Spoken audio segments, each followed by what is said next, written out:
Welcome back to the deep dive. I hope you're ready to get a little weird tonight, and I mean that in the best possible way.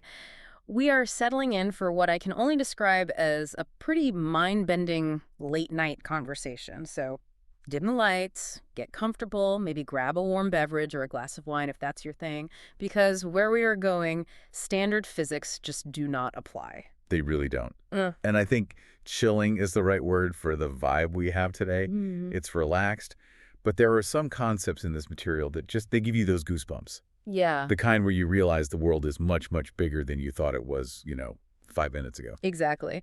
But before we fall down the rabbit hole, we do have a quick bit of housekeeping. We need to state clearly that this deep dive is distributed free of charge on all major platforms for educational purposes.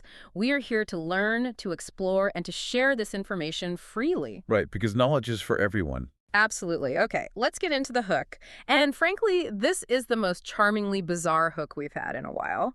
We are looking at source material from the Seth material tonight. Specifically, we are laser focused on session 233 from the early sessions, book 5. And the date is really crucial here. It is. The date of record is February 14th, 1966, Valentine's Day. Valentine's Day in the mid-60s? And the session opens with Seth, who, for anyone new to this, is an energy personality essence no longer focused in physical reality. Basically a disembodied consciousness channeling through a woman named Jane Roberts. Anyway, Seth opens the session by saying, quote, "Now good evening, my Valentines." It's just fantastic. I mean, can you imagine? You're sitting there ready for deep metaphysical truths, and this multidimensional entity calls you his Valentine. It's totally disarming, isn't it? It immediately breaks that stereotype of the spooky ghost or the stern teacher. Seth has a personality. He has humor. He even asked them, making sure they got it in the record that he called them his Valentines. He wants credit for being sweet. He literally says it's evidence that he's a sympathetic sort occasionally. I love that. It's like getting a Valentine from the fifth dimension. It's sweet, but it's a little chilling. Like, I'm watching you, and I love you, but I'm also a bodiless consciousness. It sets the perfect tone. Hmm. Because what follows isn't just hearts and flowers. It is a rigorous deconstruction of how our reality actually works. And we should definitely mention, all credit for this material goes to the Seth material and the publisher, New Awareness Network. If you want the real deal, that is where it comes from. Absolutely. So, what is our mission tonight? If you've never heard of Seth, don't worry. Think of him as the ultimate outsider observer. He's looking at our human experience from the outside in, explaining the mechanics of things we just take for granted. And tonight, the mechanics are personal. Hmm. We aren't just talking about love because it's Valentine's Day. We are unpacking the concept of the probable self. We're going to talk about inverted time, which is a concept that might break your brain a little bit. Oh, it broke mine. And the idea that you might have a twin. Not a physical twin, but a twin in another dimension who is literally helping you make decisions right now as you listen to this. It's the architecture of your own consciousness. It explains why you have intuition, why you have gut feelings, and why you sometimes feel like you've lived through something before it even happens. Plus, we're going to get practical. Seth isn't just about philosophy. He does parlor tricks. We're going to look at some specific ESP experiments involving wedding announcements and hidden objects to prove he's the real deal. The proof is in the pudding segment. Exactly. So let's unpack this. Let's start with this idea of the architecture of the self. Seth drops a bomb in this session about the probable self. He does. And to understand this, we really have to look at how we usually see ourselves. Usually you think, okay, there's me, the ego, the part of me talking right now. And maybe you acknowledge subconscious the basement where you store your fears and dreams. Right. Upstairs is me. Downstairs is the boiler room. Exactly. But Seth says, no, that's too simple. He introduces this concept of the probable self. He says, quote, "The probable self is somewhat like a twin self to the dreaming personality." A twin self. Yes. And here is the kicker. This twin operates outside the radius of physical reality. Okay, so let's slow down. If I have a twin self that isn't physical, what is it doing? Is it just hanging out in the ether? It's working. And to understand its job, you have to understand time. Seth makes a crucial distinction here between the ego and the dreaming self regarding time. The ego, you and me right now, we deal with consecutive events. Linear time, Monday, then Tuesday, then Wednesday. Cause and effect. I drop the cup breaks. Right. But the probable self and the dreaming self, they deal with inverted time or simultaneous time. Inverted time. That sounds like a sci-fi movie title. It does, but it's actually a description of memory. Think about how you remember things. To your ego, memory depends on a past that is gone. You remember breakfast because breakfast is over. Right. If I haven't eaten breakfast yet, I obviously can't remember it. But Seth says for the dreaming self, past, present, and future don't exist in that way. So when the dreaming self remembers something, it isn't looking back. It is simply, and this is Seth's phrase, scanning its present existence. Whoa. Okay, let me try to wrap my head around that. So for this part of us, everything is happening at once. Exactly. Imagine a film strip. The ego is the projector lens. It only sees one frame at a time. Frame 1, frame 2, frame 3. That's linear time. But the dreaming self is the person holding the entire reel of film in their hands. They can look at the beginning, the middle, and the end, all at the exact same time. So memory for the dreaming self isn't, oh, I remember that. It's, oh, I'm looking at that frame right now over here. Precisely. And this is where the twin comes in, the probable self. Seth describes a feedback loop that is just fascinating. He says the probable self experiences millions of probable situations. Millions. Millions. It explores the things that could happen, the roads not taken, the choices you didn't make, or the choices you were about to make. So let's apply this. I'm trying to decide whether to take a new job. My ego is making a pro and con list, but my probable self is doing what? Your probable self is literally running the simulation. It's experiencing the timeline where you take the job. It's experiencing the timeline where you don't. It's experiencing the timeline where you take the job and quit a week later. It gathers all this data, millions of data points. And then what? Does it send me a memo? In a way, yes. It feeds this data to the dreaming self. The dreaming self takes this raw data, this future memory, and weaves it into a dream drama. A dream drama. Yes. Yeah. It creates a dream that informs your subconscious. So my dreams aren't just random firings of neurons. They are data processing centers. According to Seth, yes. The dreaming self weaves a story to tell the subconscious, hey, if we take that job, the stress levels are going to destroy us. Or if we take that job, we meet the love of our life. The subconscious sifts through this and then offers a choice to the ego. This is huge because it explains that gut feeling. You know when you just know something is a bad idea, but you can't explain why logically? Exactly. That's not magic. That's data processing. That's your probable self having already run the simulation, handing the report to your dreaming self, who handed it to your subconscious, who is now nudging your ego saying, don't do it, man. That is the big takeaway here. Intuition isn't a mystical guess.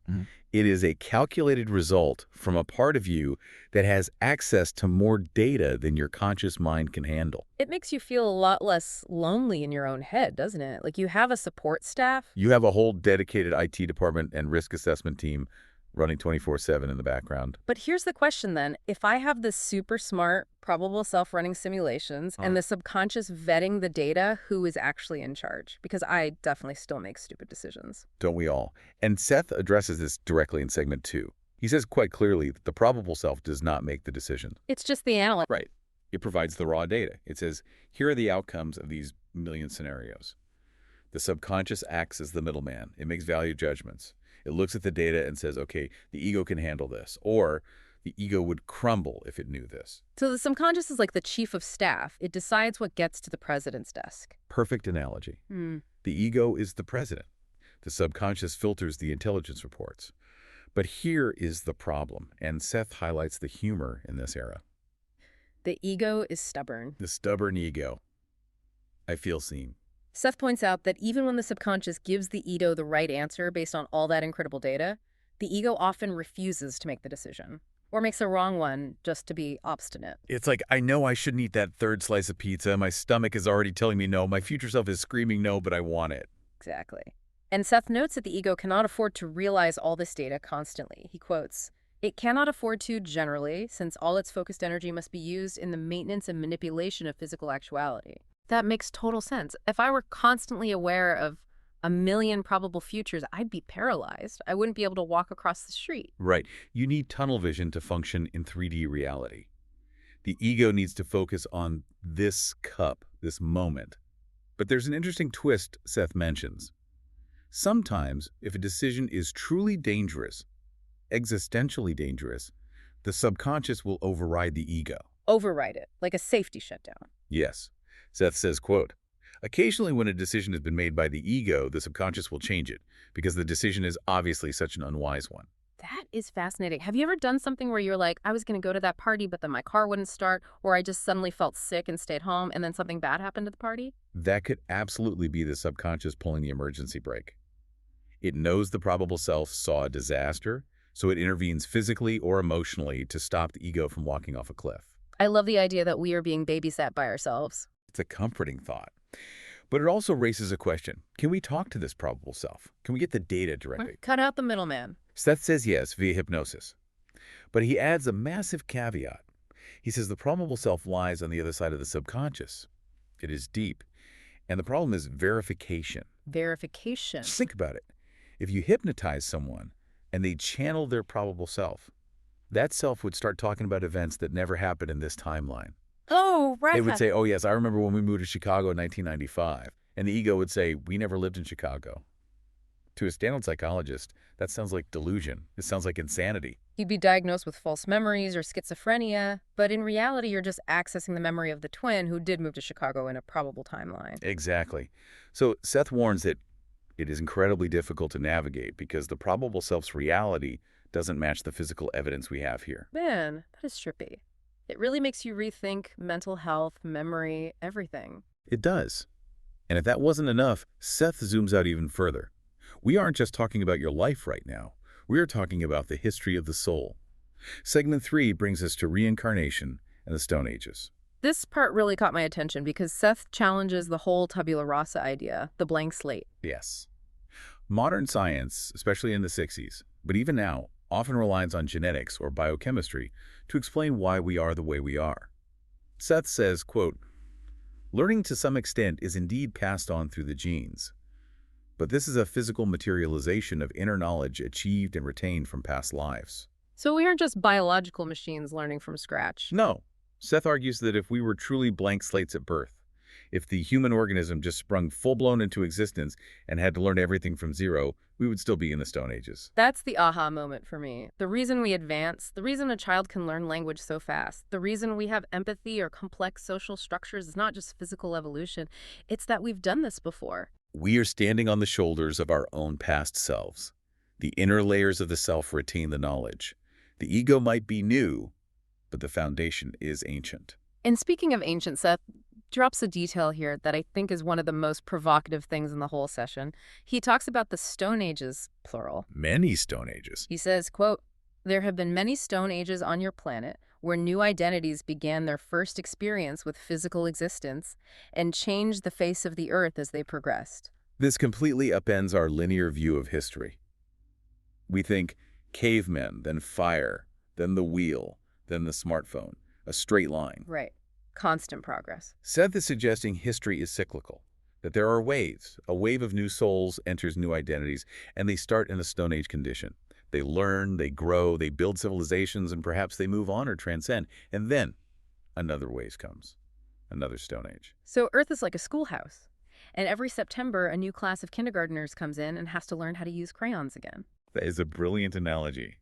And he says they changed the face of the earth in their own individual ways and not in your ways, which implies there might have been civilizations or Stone Ages that look completely different from what we see in our archaeological record. It's a humble check on our ego, thinking we are the pinnacle of evolution. We might just be the current class. And this ties back to the Gestalt. Seth explains that all these portions of the self, the ego, the probable self, the reincarnational selves, they form a Gestalt, a whole. He says each portion of the self is nevertheless responsible to every other portion. We are interconnected. My decisions today affect my past selves and my probable selves. It's a collective consciousness system contained entirely within your own identity. Okay, so we've covered the philosophy, we've covered the metaphysics, but I know what the skeptics are thinking. This is all great, but it's just words. Where's the proof? And that is exactly why I love the Seth material. Seth knows we need proof. He knows we need to see the mechanism. So in this exact same session, Valentine's Day 1966, they conduct an experiment. The envelope experiment. Let's set the scene. Robert Butts, Jane's husband, whom Seth calls Joseph, hides an item in a sealed double envelope. Jane, while channeling Seth, has to describe what is inside without seeing it. No peeking. No peeking. And this time the target object was a wedding announcement, specifically for Robert's niece, Linda. Okay, so a piece of paper Printed text. Printed text, black ink, blind embossed border. Now let's look at what Seth got right.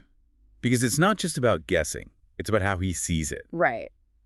So what were the hits? First, Seth gets an impression of strips of color. Strips of color. But you said it was black ink. It was. But Robert notes that at weddings you have confetti.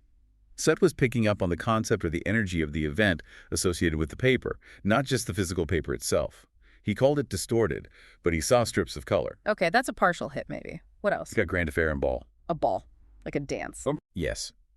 Now the wedding wasn't a ball. It was a standard wedding. But Seth explains later that this was a distortion caused by the formal wedding clothes. He perceived the formality, the dressing up, the ceremony, and his non-physical mind translated that into ballroom or grand affair. That's fascinating. It shows the translation layer. He's not seeing with physical eyes. He's feeling the vibe and trying to put human words to it. Exactly. Yeah. But then he gets specific. He says entrance.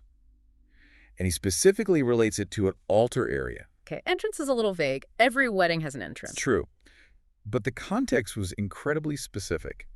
Linda was Protestant. She was marrying a Catholic. And this was right after the Ecumenical Council in Rome had changed the rules, allowing a Protestant to physically enter the Catholic altar area for the marriage. Oh, wow. It was a massive deal for the family, a new tradition, as Seth put it. So he picked up on the significance of that specific entrance. That is much more specific. That is definitely not a cold read. No. And then the numbers. Seth says number 4.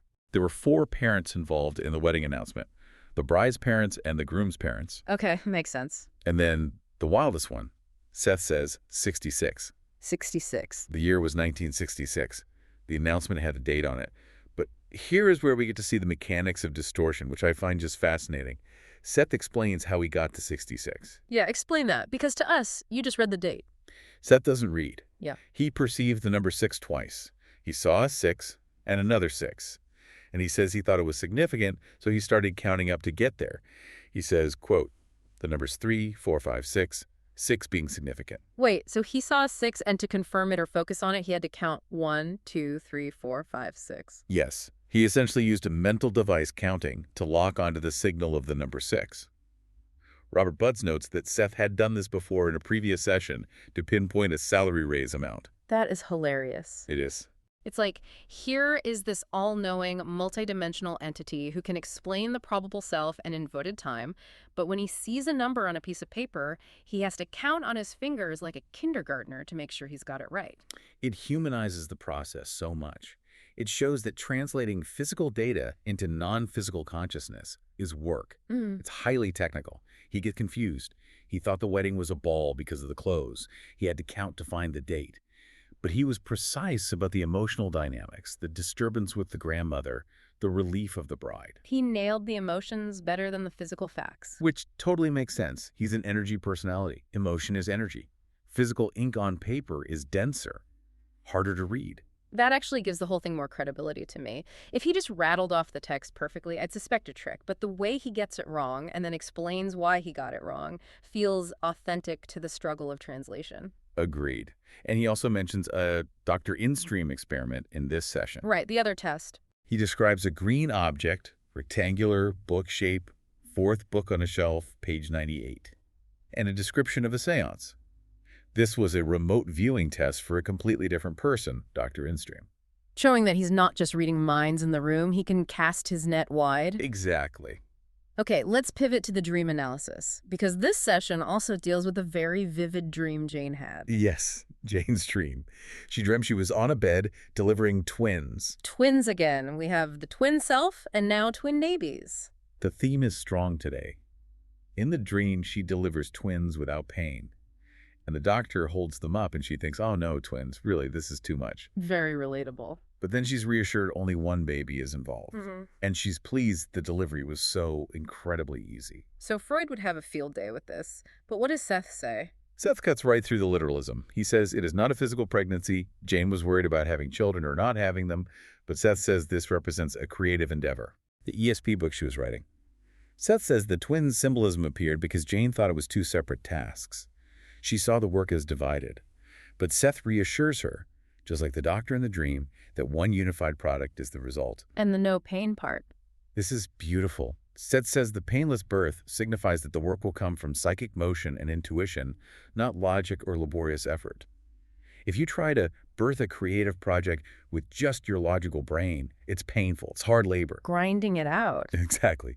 But if you let it come from the intuitive self, it's painless. It just flows. That is a fantastic lesson for any creative person listening. If it hurts too much, maybe you're using too much logic and not enough intuition. Precisely. And Seth predicts a rebirth for Jane around her birthday in May. He connects the symbols of birth and dreams to real psychological shifts. It's a good reminder for our listeners. If you dream about babies or dying or weddings, don't take it literally. Your subconscious is speaking in metaphors. It's the dream drama we talked about earlier. The dreaming self encoding data into symbols the ego can understand. Before we wrap up, we really have to touch on the lighter side of this session, because as we said at the top, Seth calls them his Valentines. But there are some other funny moments that ground this whole high strangeness experience. The smoking ban. Tell us about the smoking ban. So Jane Roberts was a smoker. It was the 60s. Everyone smoked. And usually during sessions, she would smoke while channeling Seth. Right. But in this session, the notes clearly say she didn't smoke. Jane reports that she got the message not to smoke. She didn't feel forced. Her hand wasn't slapped away. She just felt she shouldn't. It's subtle. It shows the control and agreement between them. Seth didn't want the smoke interfering with the energy that night, or perhaps he was just proving he could influence her impulses without overpowering her free will. It's polite possession. I'd prefer you didn't smoke right now, my dear. Exactly. And then the cosmic weather report. This is my favorite part. It is absurdly mundane. In a previous session, Seth had predicted the weather. He said there would be no appreciable snow for 10 days. A bold claim for February in New York. Very bold. And Robert Butts confirms in the notes, Seth was correct.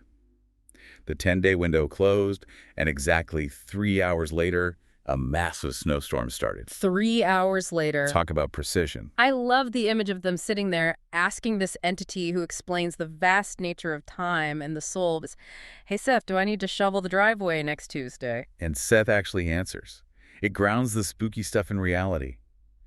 If you can predict the snow, maybe he's right about the probable self. It builds trust. The small stuff validates the big stuff. It really does. So what does this all mean? We've covered a lot of ground today. We have. We've learned that you are not just a single linear consciousness. You are a multidimensional being. You have a probable self, a twin, who is out there right now running the simulations, checking the timelines, and feeding data back to you. You have a subconscious that is fiercely protecting you, filtering that data, and sometimes even overriding your bad decisions. And you have a history that goes back through many stone ages. You are part of a gestalt. It means you are never truly alone.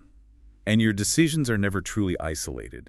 You are part of a massive, beautiful, complex system of consciousness. And that, my friends, is a Valentine worth receiving. Ideally, yes. Now, we always say this, but today it is absolutely mandatory. Do not just take our word for it. We are giving you the summary, the deep dive, but the source material is rich and dense and full of nuance we couldn't even touch. Go study the Seth material books yourself. Seriously, read the early sessions. You can find them at sethcenter.com/the early sessions. Support the publisher, New Awareness Network. They are keeping this incredible material alive. It's a library of the soul. Go visit it. And I want to leave you with a final thought, a chilling question to take with you into the night. Let's hear it.